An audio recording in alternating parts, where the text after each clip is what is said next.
জয় যিশু। যে যেখান থেকে শুনছেন সকলকে জানাই মঙ্গলবার। ধন্য হোক প্রভু যিশু। আজ আমি প্রভু যিশুর পরীক্ষা নিয়ে স্বল্প পরিসরে আলোচনা করব। যদি আমার এই আলোচনা আপনাদের ভালো লাগে তাহলে সাবস্ক্রাইব করবেন, পাশে থাকবেন এবং লাইক দেবেন। আসুন পবিত্র বাইবেল থেকে এই বিষয় নিয়ে পাঠ করি। লূক লিখিত সুসমাচার 4 অধ্যায় 1 থেকে আমরা পাঠ করি। উপরে লেখা যিশুর পরীক্ষা। যিশুর নামে পাঠ করছি। যিশু পবিত্র আত্মায় পূর্ণ হইয়া জর্দন হইতে ফিরে আসিলেন এবং 40 দিন পর্যন্ত সেই আত্মার আবেশে প্রান্তরের মধ্যে চালিত হইলেন আর দিয়বল দ্বারা পরীক্ষিত হইলেন। সেই সকল দিন তিনি কিছুই আহার করেন নাই। পরে সেই সকল দিন শেষ হইলে ক্ষুধিত হইলেন। তখন দিয়বল তাহাকে কহিলেন, তুমি যদি ঈশ্বরের পুত্র হও তবে এই পাথরখানিকে বলো যেন ইহা রুটি হইয়া যায়। যিশু তাহাকে উত্তর করিলেন, লেখা আছে, মনুষ্য কেবল রুটিতেই বাঁচিবে না। পরে সে তাহাকে উপরে লইয়া গিয়া মুহূর্তকাল মধ্যে জগতের সমস্ত রাজ্য দেখাইল। আর দিয়াবল তাহাকে বলিল, তোমাকে আমি এই সমস্ত কর্তৃত্ব ও এই সকলের প্রতাপ দিব, কেননা ইহা আমার কাছে সমর্পিত হইয়াছে, আর আমার যাহাকে ইচ্ছা তাহাকে দান করি।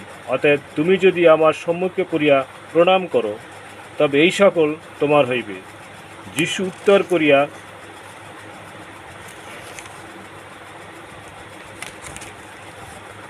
তাহাকে কহিলেন, লেখা আছে, তোমার ঈশ্বর প্রভুকে প্রণাম করিবে, কেবল তাহারই আরাধনা করিবে। আর সে তাহাকে জেরুজালেমে লইয়া গেল ও ধর্মধামের চূড়ার উপরে দাঁড় করাইল এবং তাহাকে কহিল, তুমি যদি ঈশ্বরের পুত্র হও তবে এই স্থান হইতে নিচে পড়ো, কেননা লেখা আছে, তিনি আপন দূতগণকে তোমার বিষয়ে আজ্ঞা দিবেন যেন তাহারা তোমাকে রক্ষা করে, আর তাহারা তোমাকে হস্তে করিয়া তুলিয়া লইবেন, পাছে তোমার চরণে প্রস্তরের আঘাত লাগে। যিশু উত্তর করিয়া তাহাকে কহিলেন, উক্ত আছে, তুমি আপন ঈশ্বর প্রভুর পরীক্ষা করিও না। আর সমস্ত পরীক্ষা সমাপন করিয়া দিয়াবল কিয়ৎকালের জন্য তাহার নিকট হইতে চলিয়া গেল। আমেন। এই স্থলে পাঠের সমাপ্ত। ইহাই প্রভুর বাক্য। আসুন আমরা প্রার্থনা করি। হে আমাদের খ্রিস্ট, আমাদের সকল পরীক্ষায় বিশ্বাসে স্থির থাকতে সাহায্য করো। আমেন। যিশুর এই পরীক্ষা 3টি সুসমাচারে আমরা দেখতে পাই।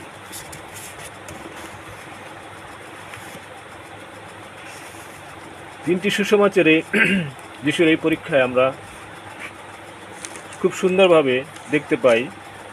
মার্ক লিখিত সুসমাচার, মথি লিখিত সুসমাচার এবং লুকের সুসমাচার।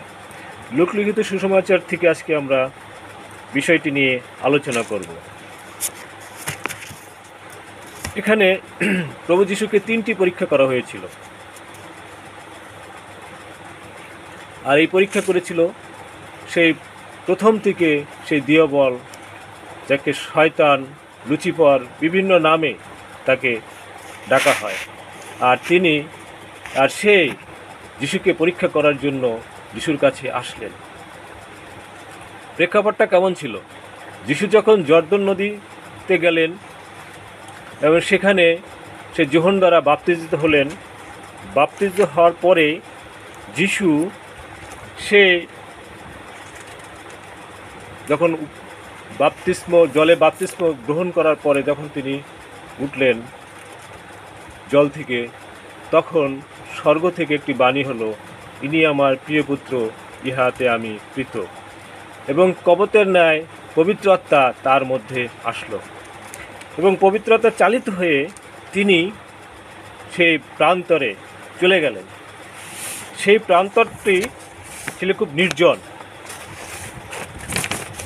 সেটি কোয়ারান্টানিয়া পাহাড়ের যিশু সেই পরীক্ষিত হয়েছিলেন। এটি ছিল প্রস্তরযুক্ত খাড়া দেওয়াল বিশিষ্ট অতি উচ্চ পাহাড়, যেটি রয়েছে জিরোহের কাছাকাছি। পশ্চিম জর্ডনের সমভূমি থেকে এর উচ্চতা 1200 থেকে 1500 ফুটেরও বেশি।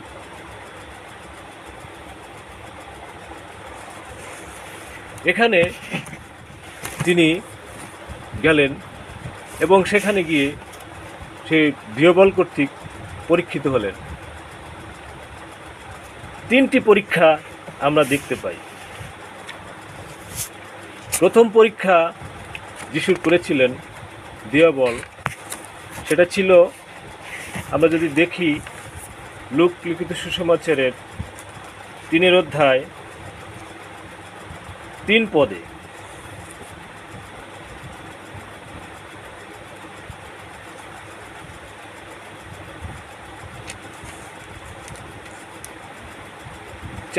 চারের অধ্যায় 3 পদে, তখন দিয়বল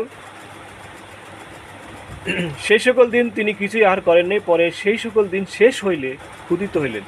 অর্থাৎ যিশু সেই কাজের যে উদ্দেশ্য নিয়ে পৃথিবীতে এসেছিলেন, যে মানুষেরকে পরিত্রাণ দেওয়া, পাপ থেকে মুক্ত হওয়া এবং জীবন দেওয়া, আর সেই উদ্দেশ্য নিয়েই পৃথিবীতে ঈশ্বর তাকে প্রেরণ করেছিলেন।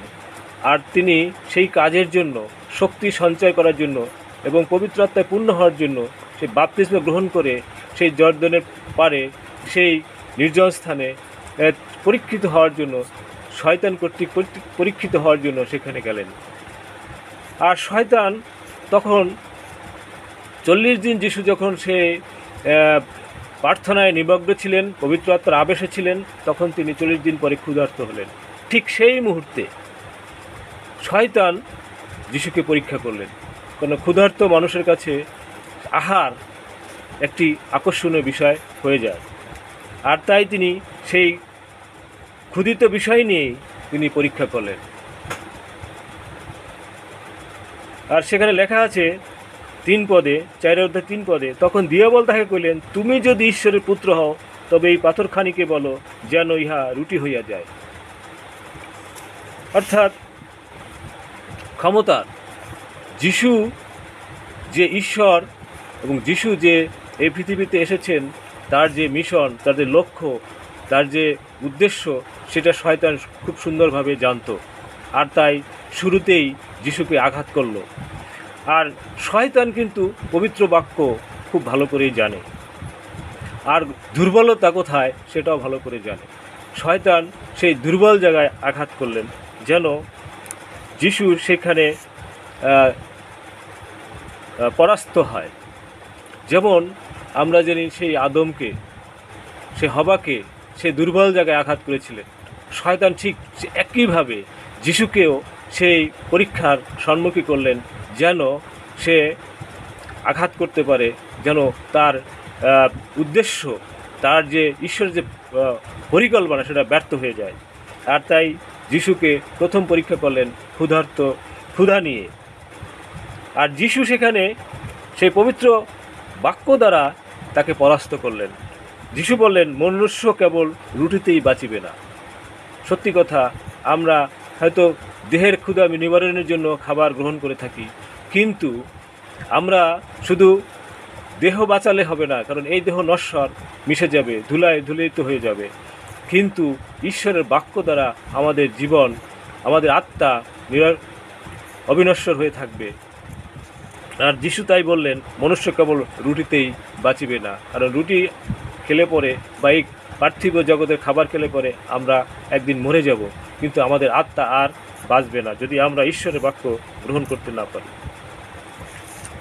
দ্বিতীয় পরীক্ষাটা ছিল, আমরা যে 7 পদ দেখি,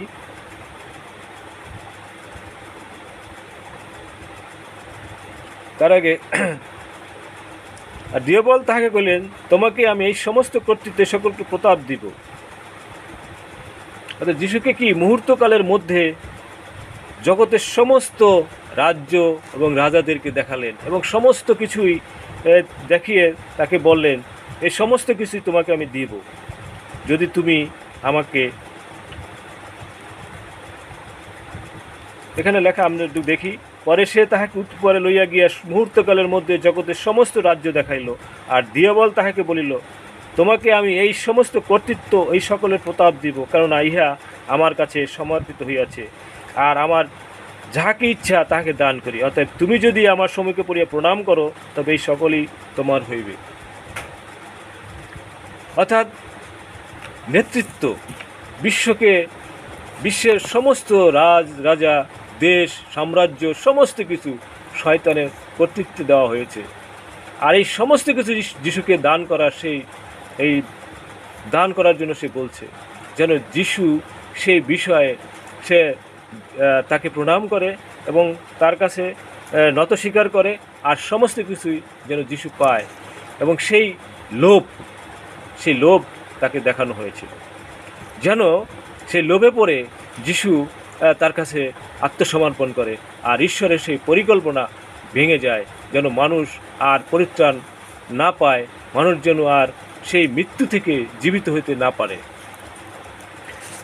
আর যিশু সেখানে সেই পবিত্র বাক্য দ্বারা তাকে নিরস্ত করলেন। কহিলেন, লেখা আছে, তোমার ঈশ্বর প্রভুকে প্রণাম করিবে, কেবল তাহারই আরাধনা করিবে। সেই বাক্য দ্বারা শয়তানকে সে পরাস্ত করলেন।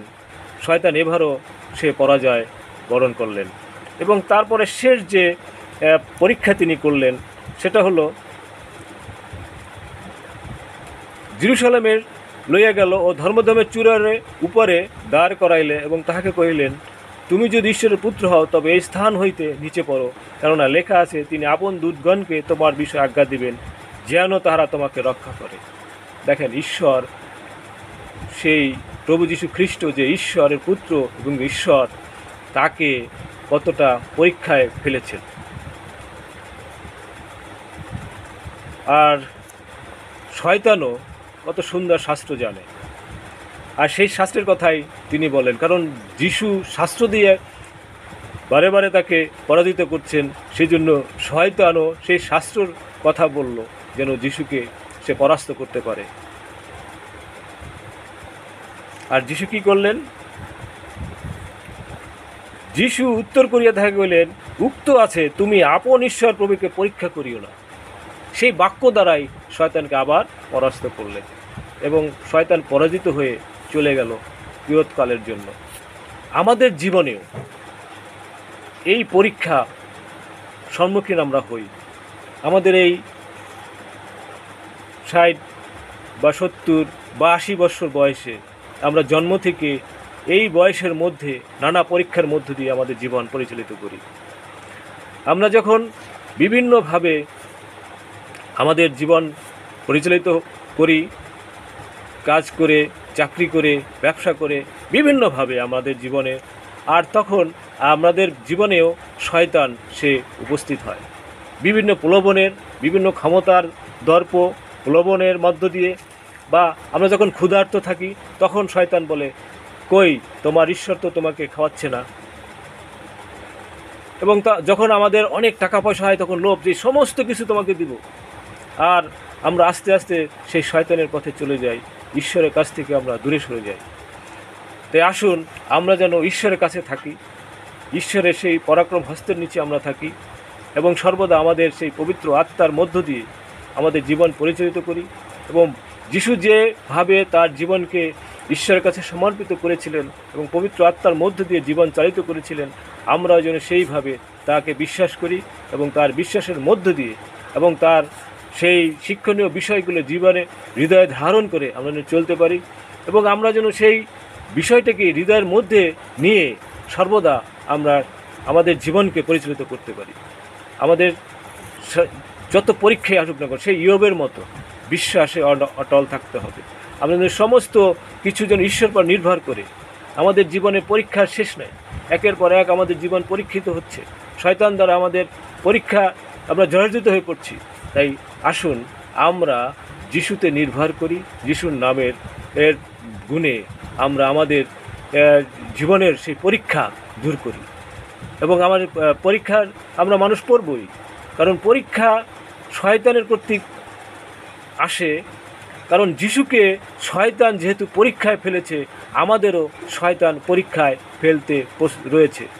তাই আমরাও ঈশ্বরের বাক্য দ্বারা আমাদের জীবনকে পরিচিত করি, তাহলে শয়তানকে আমরা পরাজিত করতে পারবো। শয়তানকে আমরা পরাজিত করে আমাদের জীবনকে সামনে এগিয়ে নিতে পারবো এবং সেই মহান প্রভু যীশু খ্রিস্টের আদর্শকে ধারণ করে আমাদের জীবনে চলতে পারবো।